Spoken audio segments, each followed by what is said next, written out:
Now from the 12 News I-Team, hours of recorded police interviews released to 12 News, detailing evidence in the case of Brittany Zamora. She's the former 6th grade teacher accused of sexually abusing one of her students. And tonight you'll hear from the parents of that 13-year-old student. His mother and father received a call from the teacher. You can imagine how alarmed they were after they discovered sexually explicit text messages on their son's phone. Team 12's Antonia Mejia takes us inside that explosive phone call. Caribe Mark, we do want to warn you, what you're about to hear may be considered disturbing. We've also altered the voices of the team's parents to protect their identities. I don't care what you want to. What type of perverted person are you? I want to know right now. A father demanding a response from his son's 6th grade teacher, 28-year-old Brittany Zamora. You're a child molester. Do you understand me? No. Why do you say that? Oh, see, I'm a lot smarter than you. Can we meet, to talk about this? Something we can settle out, outside? Oh yeah, that's what we can do, so I can give you a chance to do it to some other kid. Yeah, that's exactly what we're gonna do. No. And make sure you tell your husband what's going on. He's right here. Can he talk to you? Oh yeah, put your husband on the phone. She's done so much, and she made a huge mistake. The biggest mistake of anybody could ever make in the whole entire world. But think about, God preaches forgiveness, man. Your wife decided to be a monster and prey on a child. She scarred my son mentally. Do you understand what a 13-year-old boy did? Having sex with a teacher? Do you get that at all? Do me a favor. Do not call this number back again. The next time you'll hear from me will be in court. But hours later, the teen's parents call Zamora back with detectives in the room. I just don't know why you did this. Honestly, I just got really close after I think everything went down, and we were like, oh, how could that happen? And then. Now Zamora is facing charges for sexual misconduct with a minor. She is expected back in court tomorrow morning, and the boy's family has filed a lawsuit against the Liberty Elementary School District and Zamora's husband, claiming they knew about the sexual abuse and didn't stop it. We're live in the Alert Center. Antonia Mejia, 12 News. All right, Antonia, thank you. The plea agreement states that you have agreed to plead guilty. Brittany Zamora pleaded guilty in court to sexual conduct with a minor and other reduced charges. Felony and dangerous crime against children. The former teacher from Arizona was supposed to go to trial, but changed her plea. Do you wish to plead guilty to each of these charges? Yes. The 28-year-old spoke softly and cried in court while wearing an orange prison jumpsuit. She was accused of having sex with her 13-year-old student. Police released notes they say were passed between the two of them. "You are sexy," read one. A former assistant principal who worked with Zamora at a different school spoke to Inside Edition's Stephen Fabian. Did that surprise you to learn that she's now accused of having this sexual relationship? I'm not too surprised. I always wondered about it. Christina Alvarez said Zamora didn't keep enough distance from her students. She was very friendly and hands-on with the boys from the sports that she coached. They would kind of hang on her shoulder and hang on her back, put their arm around her.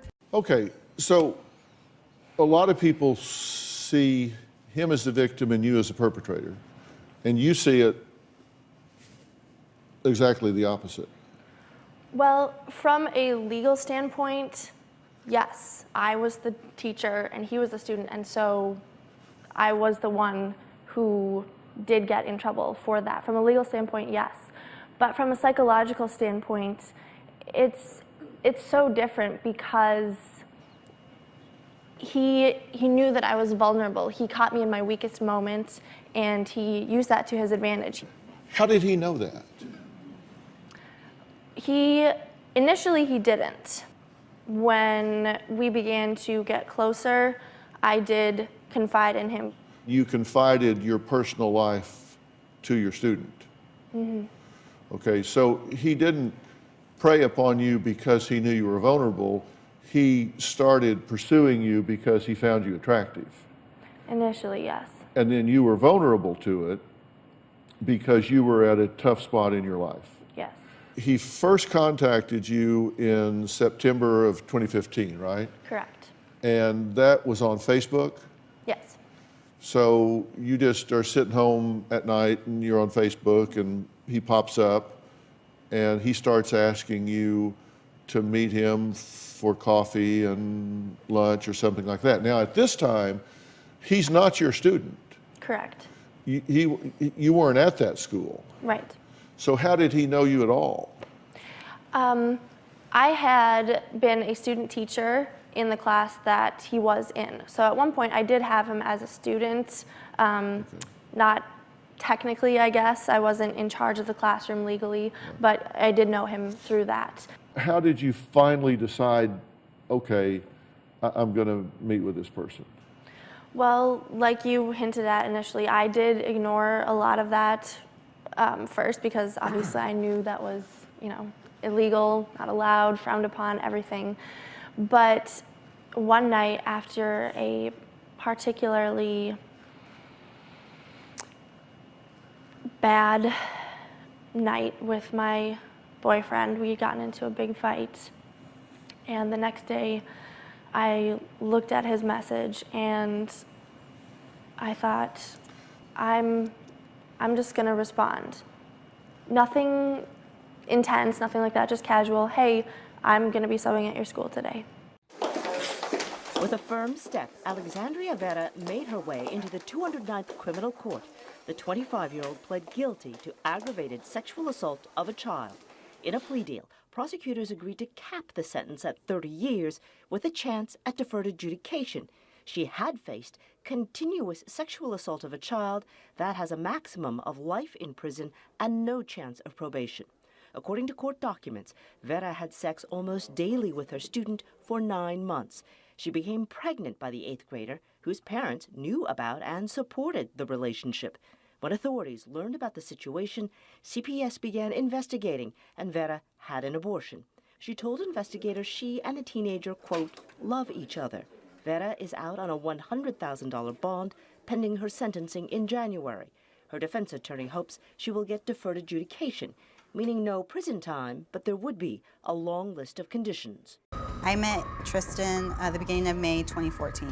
I was 29 and he was 17. He came into my classroom, he introduced himself, and he asked for my number. We text back and forth for 3.5 weeks. The last week of texting, it was a little bit more flirtatious. On one of the text messages, I explained that I was tired, and then he did reply back, I give good massages, and I said, oh really, that would be nice. I didn't think it was wrong. It never once felt like I was talking to a child. I wasn't thinking, wait a minute, I'm a teacher, because I felt this was all happening outside of school. We decided to meet up. He came over to my house at 3 o'clock in the morning. There's a knock at the door, I let him in, and then we did go immediately to the bedroom, and one thing led to another from there. That night was the last time I had contact with Tristan.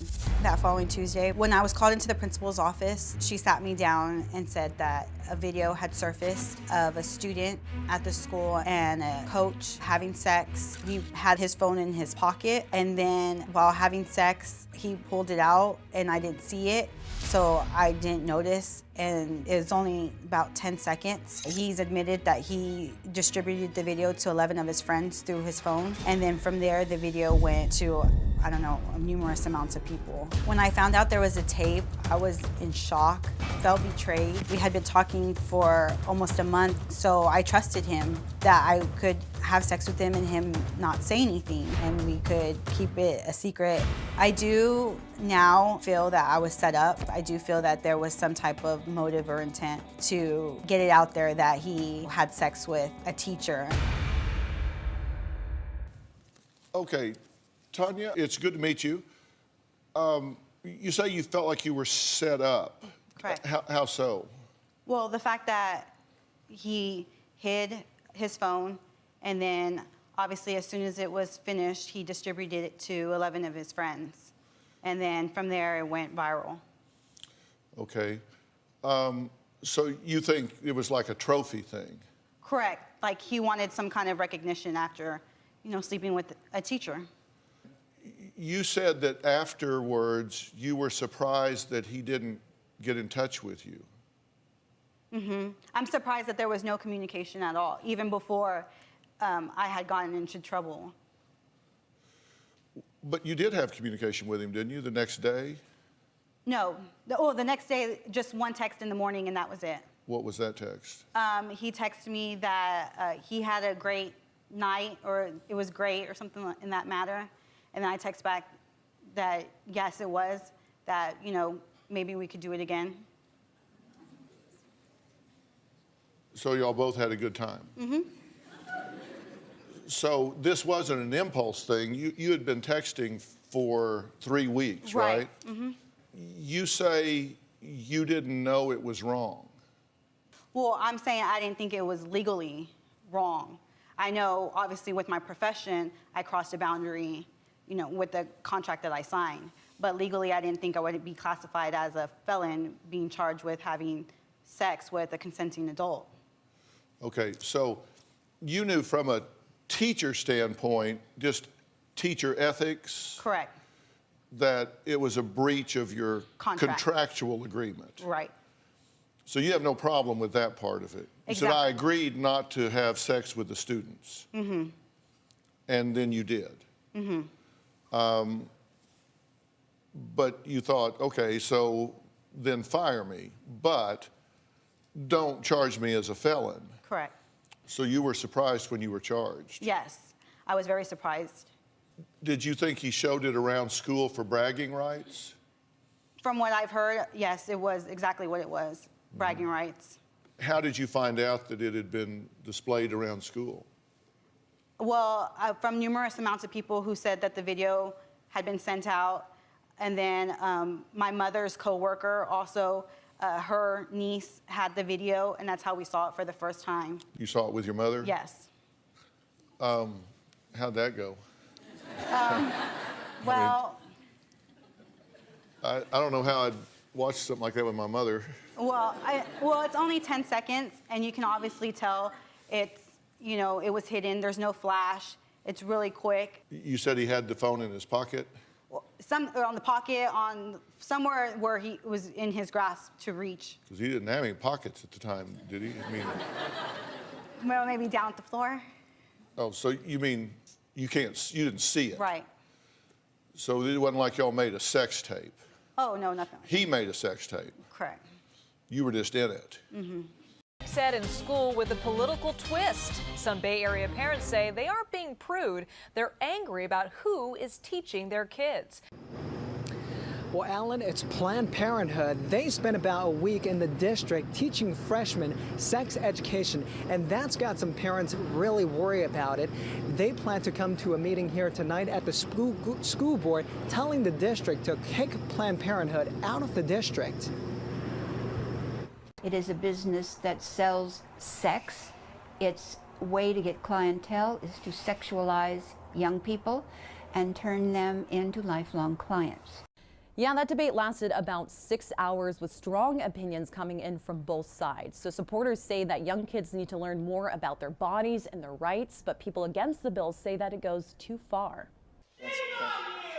That was yelled in the room after it had been announced that the bill had passed. Through this legislation, kindergartners will be taught that boys and girls have different bodies and that there are many ways to express gender. As they get older, students will learn about sexual consent, the LGBTQ community, contraception, pregnancy, and sexually transmitted diseases. I'm offended at the pornography that we're going to be forced to teach our children. I'm offended at what this government is doing to the parents out there